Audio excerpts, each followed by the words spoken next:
السلام عليكم ورحمة الله. أنا يوسف ممدوح ودي قناة ماتريكس. لو أنت سمعت عن فلاتر أو بدأت حتى تتعلم فلاتر من فترة بس حاسس نفسك مشتت بين المصادر الكتيرة وبتسمع فيديوهات بس حاسس نفسك مبتقدرش تطلع ببروجكت نهائي أخير بإيدك، أو لو بدأت تعمل كود لوحدك بتلاقي إن تحس إن أنت تايه ومش عارف تتعامل، مجرد بتسمع الفيديوهات وبتطبق وراها بس، ده العيب مش فيك، ده يرجع لأن أنت ما مشيتش بطريقة منظمة تاخدك من البداية للنهاية. علشان كده قررت ابدا معاكم الكورس ده في فلاتر، واللي هنبدا فيه من الصفر. فلو انت حد اتعلمت فلاتر بس حاسس نفسك مشتت او لسه بتبدا فلاتر، الكورس ده هيكون مناسب جدا ليك. الكورس هيمشي كالتالي: اول حاجه هنبدا ننزل الاي دي اللي هنشتغل عليه وهو انتليجي، وننزل الدارت اس دي كي، وبعد كده هنزل لك فيديو كبير هنشرح فيه لغه دارت من الزيرو، مش هنسيب اي تفصيله الا لما نغطيها ان شاء الله، وهنحل كمان في خلال الفيديو بروبلم سولفينج. وبعد كده بعد ما نخلص الدارت هنبدأ انزل لك فيديو كبير تاني هنتعلم فيه كل ما يخص الاوبجكت اورينتد بروجرامينج، وهو من اهم الحاجات اللي احنا لازم نتعامل معاها.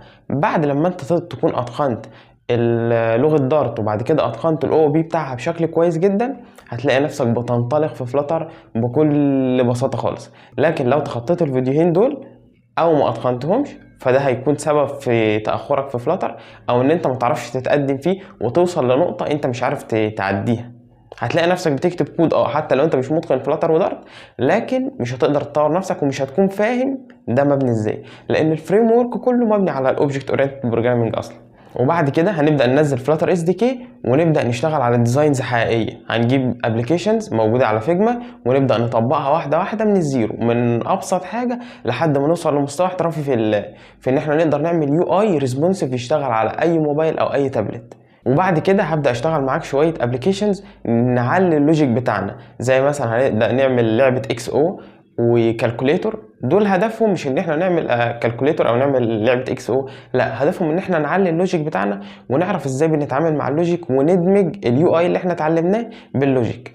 وبعد كده هتلاقيني بدات اتعامل معاك بقى في توبكس ادفانسد شويه، زي مثلا الاي بي اي، وازاي ان انت تعمل تجيت الداتا من الاي بي اي وتتعامل مع كلين اركتكتشر، وان انت ازاي تعمل ريوزابل كود حقيقي يشتغل في شركه، يكون ينفع توسع في الكود ده او تكبر فيه او تضيف فيتشرز اكتر، والام في ام، وهنتعامل مع الفاير بيس، وهنتعامل مع حاجات كتيره جدا بالتدريج.